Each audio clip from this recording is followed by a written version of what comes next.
Hello everyone, I am Sawalo. আজকে যে বিষয়টা আলোচনা করব সেটা স্টুডেন্টদের কাছে বেশ কনফিউজিং বা বিভ্রান্তিকর বিষয়। আজকে আলোচনা করব ন্যারেশন বা স্পিচ নিয়ে। পরীক্ষাতে প্রায় ন্যারেশন চেঞ্জের উপর প্রশ্ন থাকে, তাই ন্যারেশন চেঞ্জের রুলস বা নিয়মগুলো তোমাদেরকে জানতে হবে। কিন্তু ন্যারেশনের রুল বা নিয়ম জানার আগে যে বিষয়গুলো জেনে নেওয়া দরকার সেগুলো হচ্ছে ন্যারেশন বা স্পিচ কি, ন্যারেশন বা স্পিচের প্রকারভেদ এবং তাদের বৈশিষ্ট্যগুলো কি, কখন কোন ন্যারেশন ব্যবহার করা হয়। কোন একজন বক্তার বা স্পিকারের বক্তব্য বা কথাকে আমরা কিভাবে অন্যের কাছে প্রকাশ করব সেটাই হচ্ছে ন্যারেশন চেঞ্জ। যেমন ধরো, আমার বন্ধুর সাথে আমার দেখা হয়েছিল, আমার বন্ধু আমাকে বলেছিল I am very glad now, I am very glad now, এটা বন্ধুর কথা আমাকে বলেছিল। এবার আমি অন্যের কাছে বা তোমাদের কাছে কিভাবে এটা প্রকাশ করব, আমি রিপোর্টার হিসাবে এবার কিভাবে সেটাকে রিপোর্ট করব বা প্রকাশ করব।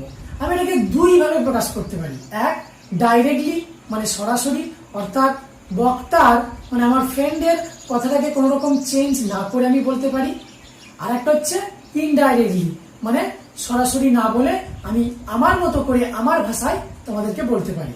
যদি ডাইরেক্টলি সরাসরি বলি তাহলে বক্তার বক্তব্যের কোনো চেঞ্জ হবে না। তাহলে আমি সেক্ষেত্রে কি বলতে পারি, I am very glad now, I am very glad now, এটা ডাইরেক্ট স্পিচ হয়ে গেল, এটা হয়ে গেল ডাইরেক্ট স্পিচ মানে প্রত্যক্ষ উক্তি। এবারে যদি আমি আমার ভাষায় আমার ওয়ার্ডসে বক্তার কথাটার অর্থ তোমাদের কাছে প্রকাশ করি তাহলে সেটা হয়ে যাবে ইনডাইরেক্ট। সেটা কেমন হবে, আমার বন্ধু আমাকে বলেছিল, my friend told me that he was very glad then, যে সে তখন খুব খুশি ছিল। That he was very glad then, এটা হয়ে গেল ইনডাইরেক্ট মানে পরোক্ষ উক্তি। তাহলে উক্তি বা স্পিচ বা ন্যারেশন দুই প্রকারের, ডাইরেক্ট ন্যারেশন বা ডাইরেক্ট স্পিচ, ইনডাইরেক্ট ন্যারেশন বা ইনডাইরেক্ট স্পিচ, অর্থাৎ প্রত্যক্ষ উক্তি আর পরোক্ষ উক্তি। প্রত্যক্ষ উক্তি যেটা এখানে দেখো, হুবহু বন্ধু যা বলেছিল সেটা বললাম, সেটা হলো ডাইরেক্ট স্পিচ। তাহলে ডাইরেক্ট স্পিচটাকে কি করা হয়, ডাইরেক্ট স্পিচটাকে রিপিট করা হয়, যা বলা হয় সেটাই বলা হয়, কোনো চেঞ্জ করা হয় না। তাহলে ডাইরেক্ট স্পিচ কি করা হয়, রিপিটেড করা হয়।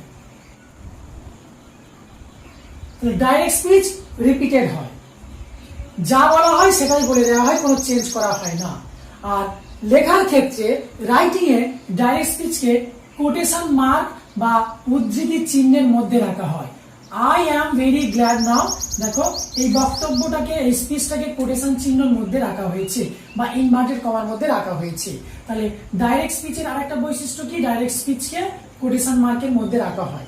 কিন্তু ডায়ালগ বা কনভারসেশন সংলাপের ক্ষেত্রে ডাইরেক্ট স্পিচকে কোটেশন মার্কের মধ্যে রাখা হয় না। তাহলে ডাইরেক্ট স্পিচকে আমরা লেখার ক্ষেত্রে কোটেশন মার্ক বা ইনভার্টেড কমার মধ্যে রাখবো। ডাইরেক্ট স্পিচের প্রথম যে লেটার বা বর্ণটা সেটা বড় হাতের হয়, ক্যাপিটাল লেটার হয়। এখানে দেখো আইটা বড় হাতের আছে, আই প্রোনাউন এমনিতেই বড় হাতের হয়, কিন্তু ডাইরেক্ট স্পিচের প্রথম লেটার বা বর্ণটা বড় হাতের হবে। তাহলে ওটা আর একটা বৈশিষ্ট্য ডাইরেক্ট স্পিচের। ডাইরেক্ট স্পিচটাকে কি করা হয়, কোট করা হয়, ইনভার্টেড কমার মধ্যে রাখা হয়, মানে ডাইরেক্ট স্পিচ হচ্ছে কোটেড। আর একটা কথা, ডাইরেক্ট স্পিচটা যেটা কোটেশনের মধ্যে থাকছে এটা রিপোর্টিং ভার্বের পরে থাকে বা অনেক সময় আগেও থাকে। এখানে রিপোর্টিং ভার্ব কি, সেড, যে ভার্বটা দিয়ে বক্তব্যটাকে পেশ করা হয় সেটা হচ্ছে রিপোর্টিং ভার্ব। এখানে সেডটা হচ্ছে রিপোর্টিং ভার্ব,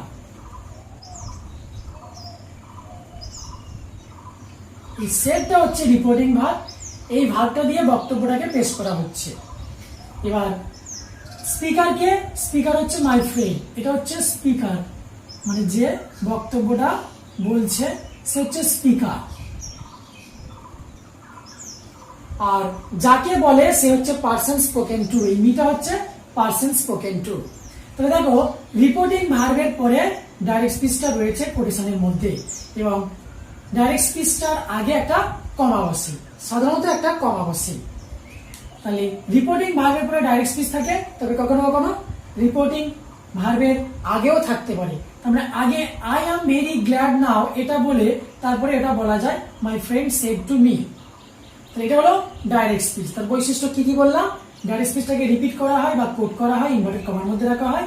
প্রথম যে ডাইরেক্ট স্পিচের প্রথম যে লেটারটা বর্ণটা সেটা বড় হাতের হয়। ডাইরেক্ট স্পিচটা রিপোর্টিং ভার্বের পরেও থাকে, আগেও থাকে। আর ইনডাইরেক্ট স্পিচটা কি?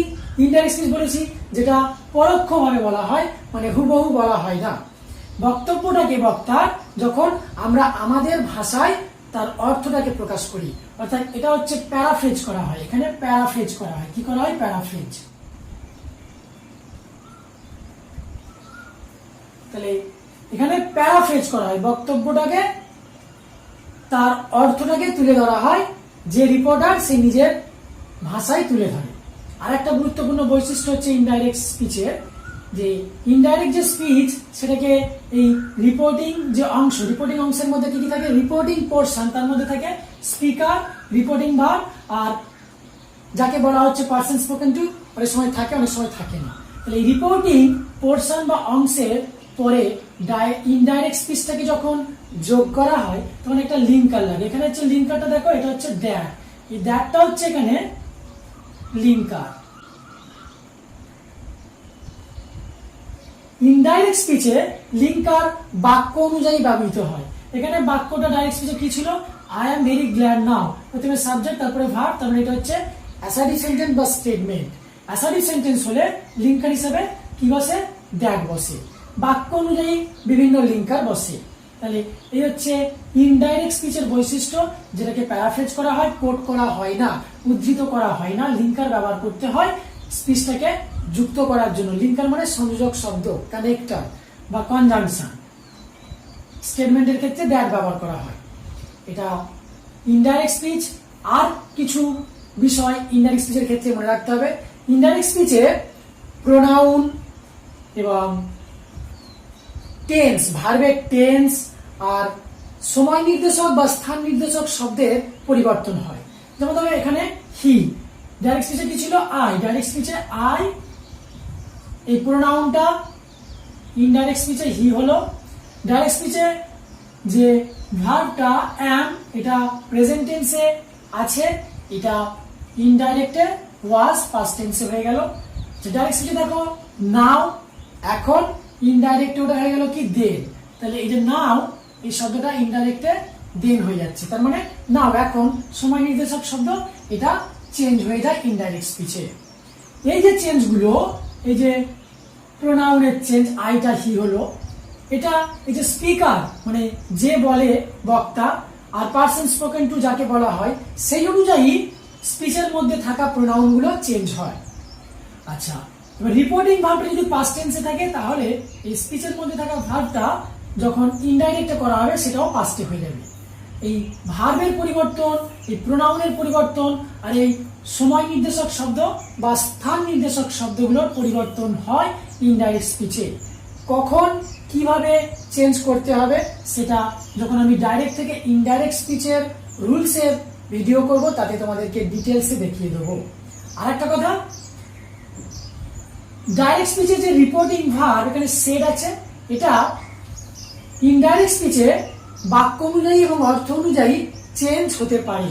এখানে সেডের পরে টু আছে, মানে যাকে বলা হচ্ছে, সেই কারণে স্টেটমেন্টে সেডের পরে টু রয়েছে, কারণ আমাকে বলা হয়েছে। সেড টু, এটা অ্যাসার্টিভ সেন্টেন্স বা স্টেটমেন্টে টোল্ড হয়ে যায়। তাহলে আরেকটা যেটা বৈশিষ্ট্য ইনডাইরেক্ট স্পিচের ক্ষেত্রে, রিপোর্টিং ভার্বটা অর্থ অনুযায়ী এবং বাক্য অনুযায়ী চেঞ্জ হয় অনেক সময়। এই বিষয়গুলো মনে রাখতে হবে ইনডাইরেক্ট স্পিচের ক্ষেত্রে। তাহলে ডাইরেক্ট আর ইনডাইরেক্ট স্পিচের বৈশিষ্ট্য বললাম। ছেদের কাজটা কখন ব্যবহার করবে সেটা বলি।